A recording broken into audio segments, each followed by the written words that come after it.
السلام علیکم بچوں، کیسے ہیں آپ سب لوگ؟ امید ہے اللہ کے کرم سے انشاءاللہ ٹھیک ٹھاک ہوں گے۔ بچوں، جیسا کہ آپ جانتے ہیں ہم سورہ انفال کا تیسرا چیپٹر پڑھ رہے تھے۔ اس رکوع میں آیات 20 سے 28 تک ہیں اور اس کی اب 2 آیات باقی ہیں، 27 اور 28۔ پریویسلی ہم پڑھ چکے ہیں، چھوٹا سا رکوع ہے، زیادہ لمبا نہیں ہے۔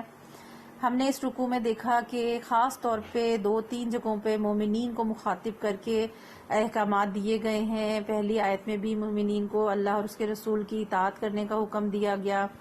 اسی طرح سے آگے بھی ہم نے دیکھا کہ مومنین کو مخاطب کیا اور انہیں فرمایا کہ اللہ اور اس کے رسول کے حکم کو قبول کرو، اس لیے کہ رسول صلی اللہ علیہ وسلم تمہیں ہمیشہ کی زندگی کی طرف بلاتے ہیں۔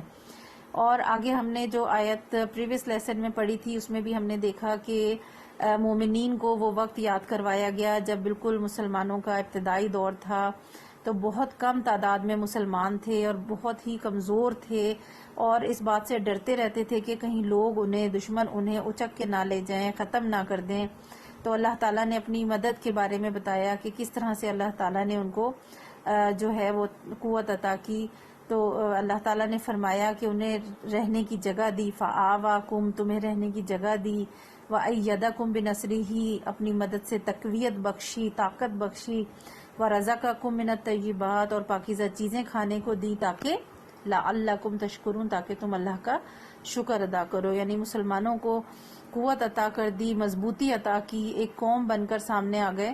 تو یہ اللہ تعالیٰ کا احسان ہے، اللہ نے اپنی مدد سے یہ طاقت عطا کی۔ آگے جو ہم آیت پڑھیں گے وہ آیت بھی مومنین کو مخاطب کر کے کہی گئی ہے۔ اس کو پڑھتے ہیں، ترجمہ بہت امپورٹنٹ ہے یہ آیت بھی۔ بسم اللہ الرحمن الرحیم۔ یا ایھا الذین آمنو، اے ایمان والو۔ یہ 2-3 جگہ اسی چیپٹر میں بار بار ریپیٹ ہوا ہے۔ یا ایھا الذین آمنو، اے ایمان والو، لا تخونوا، لا ہوتا ہے نہیں، تخونوا تم خیانت کرو، ٹھیک ہے، تا ہوتا ہے تم کے لیے، اور خونو خیانت کرنا، اور لا ہے نہیں، نوٹ پیچھے آ گیا ہے، لا تخونو تم خیانت نہ کرو، اللہ کی، والرسول اور اس کے رسول کی، وتخونو اماناتکم اور خیانت کرو اماناتکم اپنی امانتوں میں۔ اب یہ کنٹینیوٹی ہے اردو میں، جس طرح ہم یہ لا پیچھے آ رہا ہے جو نہیں اور نہ ہی کے معنوں میں آتا ہے، ہم کئی جگہ جملے یوز کرتے ہیں نہیں اور نہ ہی، تو اسی سینس میں یہاں پر اس طرح سے ہے۔ یا ایھا الذین آمنوا لا تخونوا اللہ والرسول وتخونوا اماناتکم، اے ایمان والو، اللہ اور اس کے رسول کی امانت میں خیانت نہ کرو اور نہ ہی آپس میں اپنی امانتوں میں کرو، ٹھیک ہے۔ وَأَنْتُمْ تَعْلَمُونَ، اور انتم تم لوگ، تعلمون جانتے ہو، تا ہوتا ہے تم اور عین لام اور میم، علم، علم سے کیا ہوتا ہے جاننا، آگاہ ہونا، اور تم لوگ جانتے ہو، یعنی کہ اللہ کی امانت میں، رسول کی امانت میں اور آپس میں ایک دوسرے کی امانت میں خیانت نہ کرو۔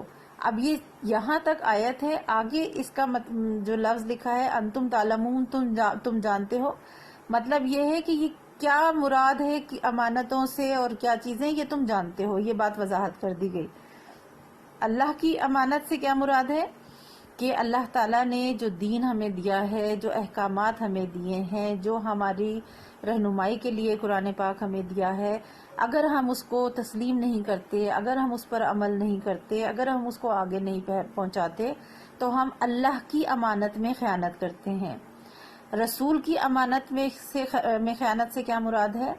رسول نے ہمیں اللہ تعالیٰ کا پیغام جوں کا تو پہنچایا، رسول صلی اللہ علیہ وسلم ہمارے محسن ہیں، ہمیں انہوں نے سیدھا راستہ دکھایا، تعلیمات پہنچائیں، دین کے مطابق زندگی گزارنے کے اصول اور قوانین بتائے۔ اگر ہم حضور صلی اللہ علیہ وسلم کی اطاعت نہیں کرتے، حضور صلی اللہ علیہ وسلم کی بتائی ہوئی جو باتیں ہیں، جو اصول اور قوانین ہیں، اس پر عمل نہیں کرتے، تو ہم رسول صلی اللہ علیہ وسلم کے ساتھ خیانت کرتے ہیں۔ وَتَخُونُوا أَمَانَاتِكُمْ، اور آپس میں خیانت نہ کرو، آپس میں مراد ظاہر ہے آپس میں ایک دوسرے کے ساتھ کئی طرح کی چیزوں کی امانت ہے، اگر اس کی امانت ہم کسی دوسرے کی چیزیں ہمارے پاس ہیں اور اس کو ہم سنبھال کے نہیں رکھتے تو خیانت ہو جاتی ہے، اسی طرح رازوں کی امانت ہوتی ہے، اگر ہمیں کسی کے راز معلوم ہے اور اس کو ہمیں سنبھال کر رکھنا چاہیے، اگر ہم نہیں رکھتے تو خیانت کرتے ہیں۔ اسی طرح سے کسی ان کے عیب جانتے ہیں یا کوئی چیزیں ہیں تو پھر ان کو اگر ہم چھپا کر نہیں رکھتے تو بھی ہم خیانت کرتے ہیں۔ تو یہاں ان تینوں خیانتوں سے منع کیا گیا ہے کہ اے ایمان والو لا تخونوا اللہ ورسولہ وتخونوا اماناتکم، اے ایمان والو اللہ اور اس کے رسول کی امانت میں خیانت نہ کرو اور نہ اپنی امانتوں میں خیانت کرو، وانتم تعلمون، اور تم جانتے ہو۔ وَاعْلَمُوا، اور جان رکھو، یہ تنبیہ کے الفاظ میں آتا ہے، اور جان رکھو، انما اموالکم، کہ جو کچھ بھی اموال مال ہے اور کم تمہارا، اموال مال کی جمع ہے، مال کہتے ہیں مال و دولت کو، اور کم ہوتا ہے تمہارا، کہ جو کچھ بھی تمہارا مال ہے، وا اولادکم، اور تمہاری اولاد، فتنہ ہے، فتنہ کہتے ہیں آزمائش کو، اور جان رکھو کہ تمہارا مال اور تمہاری اولاد آزمائش ہے۔ آزمائش کس طرح سے ہے؟ اللہ تعالیٰ مال و دولت دیتا ہے تو یہ آزمائش اس طرح سے ہے کہ کیا اس کو اللہ کی راہ میں خرچ کرتے ہو، کیا اس کو نیکی اور سچائی کی راہ میں خرچ کرتے ہو، کیا اس کو اللہ کے حکم کے مطابق غریبوں ضرورت مندوں کو دیتے ہو، کیا اس کا مال جو ہے وہ حلال طریقے سے حاصل کر رہے ہو اور حلال طریقے سے جائز جگہوں پر خرچ کر رہے ہو، یہ آزمائش ہے۔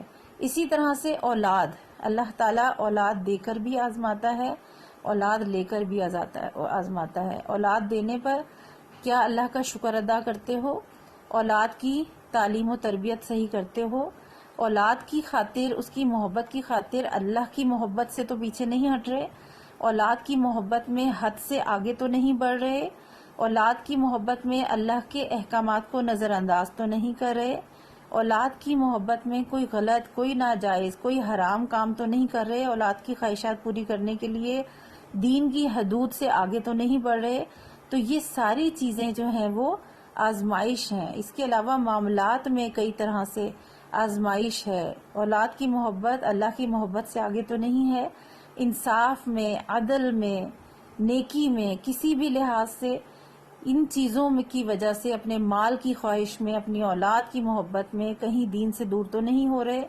تو یہ آزمائش ہے۔ یہ بار بار قرآن میں تاکید آ گئی، وَاعْلَمُوا أَنَّمَا أَمْوَالُكُمْ وَأَوْلَادُكُمْ فِتْنَةٌ، اور جان رکھو کہ تمہارا مال اور تمہاری اولاد آزمائش ہیں، وَأَنَّ اللَّهَ، اور بے شک اللہ تعالی، عِندَهُ، اسی کے پاس ہے، اجر عظیم، بہترین، بہت بڑا اجر۔ یعنی اگر ان آزمائش کو پہ کامیاب ہو جاتے ہو، ان سے صحیح طرح نکلتے ہو، سرخرو ہو جاتے ہو، تو اللہ کے پاس بڑا اجر ہے۔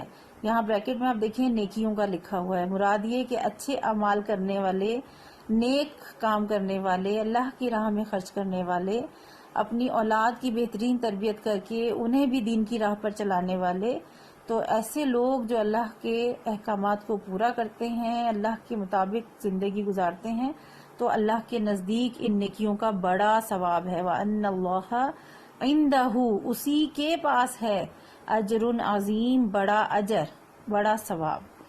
ٹھیک ہے جی، 2 آیات ہیں، بہت خوبصورت آیات ہونے کے ساتھ ساتھ آسان بھی ہیں۔ ان کو آپ نے تیار کرنا ہے، ان کا ترجمہ اچھے طریقے سے ورڈ ٹو ورڈ تیار کریں۔ نیکسٹ لیسن میں انشاءاللہ آپ کو میں میننگز ان کے کرواؤں گی، تب تک آپ اس کی ترجمے کو تیار کریں گے اچھے طریقے سے۔ اللہ حافظ۔